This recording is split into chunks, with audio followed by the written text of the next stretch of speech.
Fabrizio Romano has confirmed that both Pau Torres and Urian Timber would be happy to join Manchester United this summer, with the midfield pursuit coming to its conclusion very soon. According to a number of outlets, Fabrizio has reminded the Man United fan base that they are still looking to bring in centre-backs. They are still looking to bring in reinforcements to that area of the football pitch. We're going to delve into that in more detail. On top of that, a big report has emerged that Arsenal Football Club are willing to pay £100 million to sign the RB Leipzig winger and forward, Christopher Nkunku. That's according to The Independent. We want to get your takes on that. Can you see a situation where Arsenal spend that amount of money on a player? I'm going to tell you why that might just be the case. Or maybe more so, why they actually may have to be forced into doing that. Man United, Pau Torres, Urian Timber. Could two of them be coming in? Smash the like button, comment below, subscribe to the Football Terrace. Let's go!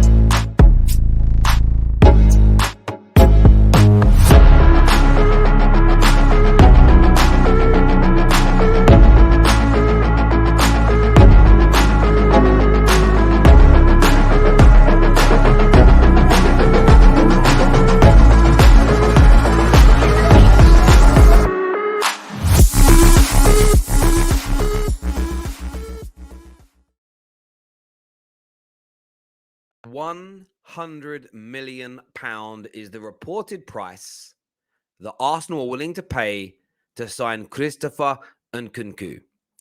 Now, there's been a bit of a misconception this summer that he is a number 9. He isn't. He plays off, he's an inside forward, support striker. I've heard him described as all sorts of things. The one thing I would not describe him as, when you look at the positions that he takes up on the football pitch, is an out-and-out number 9. But what a season that he has had. Prolific, dangerous, deadly. Somebody who I think the world of football would be interested in signing. There is absolutely no shadow of a doubt. You've got to do it. Now, Manchester United and Chelsea and a number of other clubs have said that they have been interested. Now, what I know you're all going to say is, but RB Leipzig have said he's not for sale. RB Leipzig have said that he's going to sign a new deal. So how can this be true? Well, the article here reads that Arsenal are prepared to pay £100 million to beat Manchester United and other suitors to the RB Leipzig attacker Christopher Nkunku. It says Nkunku came through the youth ranks at Paris Saint-Germain and has developed into one of the best young forwards in European football, blah, blah, blah. The 24-year-old came off of the back of a sensational campaign that saw him score 35 goals and provide 19 assists across 50 games in all competitions. Now, essentially, it just goes on to talk that there's a bit of not a fluff piece, but there's a lot of stuff in here that's not relevant as such, barring 35 goals and 19 assists, barring the fact that you look at what Tottenham are doing right now and the level of player they're buying across all positions and how hard they're going to be to catch. The fact that Chelsea are already in front of Arsenal and City and Liverpool are light years away, they have to make an impact. Now, I agree with what a lot of you are saying. 110% I agree with you that this feels like a pipe dream as opposed to a player in the pipeline. Pipe dream over a pipeline, always. But Arsenal have got to do something big. Where is the Vlahovic money? Where is it? Because they're angling on getting the price of Gabriel Jesus reduced. They're not going for Victor Osimhen. There was a report yesterday. Don't think that's true. They're grumbling over £42 million for him. They haven't made yet an official bid for Uri Tielemans. There's an S on the end there. Tielemans. Where is the money going? He's the exact age of player they need and above. 24 years old and above is what Arsenal really should be looking at. Where is the money? Arsenal need to make, in my opinion, a signature signing. A lot of people call them a new franchise player signing. I don't like the phrase. I don't. Maybe I'm just old. Not a fan. But they need a standout poster boy, huge signing this summer. And why 100 million? Well, it's going to take something like that to turn RB Leipzig's head around. It's going to take something substantial like that to make them go, Arsenal mean business. And I think they've got to do something along those lines. I really, really do. I think Arsenal have got to make that play, and I think they've got to make a play like that soon. That may not be Nkunku. It may not be 100 million. It could be another player for 80, another player for 70. But Arsenal need to add some star quality to their team. And a signing like this would do that. I don't want to hear any nonsense. What about Saka? What about Martinelli? What about Smith Rowe? It's about Arsenal becoming the very best team they can be. And if Smith Rowe and if Martinelli, if Saka are to become top class, world class players, they will do it in spite of Christopher Nkunku or a player of his ilk joining. It's as simple as that. But I want your thoughts and feelings. Do you think there's any validity in this story about 100 million from Nkunku? First of all, that particular story. I don't know if there is. I don't know if it feels real to me. However, do you feel Arsenal need to make a signing of that level? Maybe not quite that money, but that level of player. Or are they doing that? Do you guys feel that the likes of Gabriel Jesus, Yuri Tillemans are of the same level as a Christopher Nkunku, and maybe this guy is just slightly overpriced? I want your thoughts and I want your feelings on that, people. Now, Manchester United have been chasing midfielders for a lot of this summer. Both Urian Timber and Pau Torres would be happy to join Manchester United, according to Fabrizio Romano on the United stand. Now, this doesn't and shouldn't come as a shock to anybody. Dean Jones, Ben Jacob, and I think Rob Blanchett over the past month on the Terrace have said very similar things. A lot of people in and around Villarreal believe that Pau Torres is going to Man United. They really believe United are going to trigger that deal. Urian Timber, it's reported that personal terms will be no problem. We've had reports that this deal was imminent at times over the course of this summer. We've reported on all of them. But the one thing that Dean and Ben and Rob have said to us here on the Terrace exclusively weeks ago is that Man United may look, if the right kind of money is raised, to sign more than one.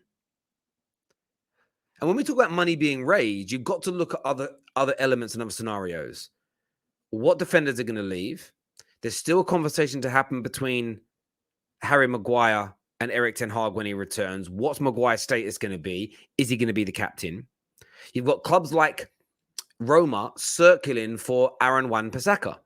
Now, if Aaron Wan-Bissaka goes, as an example, that's the kind of raising of funds that are needed. Now, Man United have a budget. They have a baseline budget of around about 130, 140, 150, depending on what publication you read. Like all teams, they are going to have to sell to buy to some degree. How do we know all teams have to sell to buy? Well, have you ever seen a team buy 2 or 3 years running without selling anybody? Doesn't happen, does it? Everybody sells and buys. It's just normal. It's just so basic. It's like breathing. Do you know if you don't breathe for half an hour, Terry, you're dead? I know. Do you know that all clubs sell before, during, and after they buy? Yes. You might find isolated moments where they don't, but they do. So, of course, Man United have got to sell or secure some people leaving before they buy. Now, but what a lot of people say, we've already released a lot of people, Terry. As I've been telling you, as I've been saying, I haven't watched, maybe I've missed it on other channels. I've not heard another United content creator say this, and it's true. Most of the players that have left so far would have left if Ollie was here. That isn't what's going to increase the transfer budget per se. What's going to increase the transfer budget is other players leaving. Anthony Martial's, as an example. Aaron Wan-Bissaka's, maybe someone like a Harry Maguire.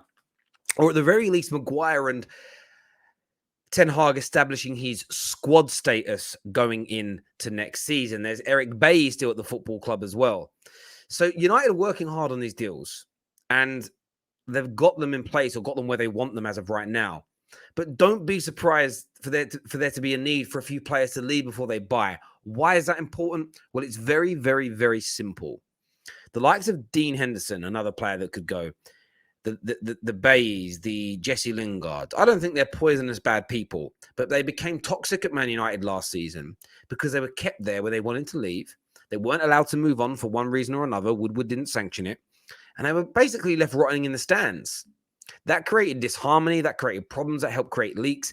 That did not help Manchester United's season. And United need to guard against that.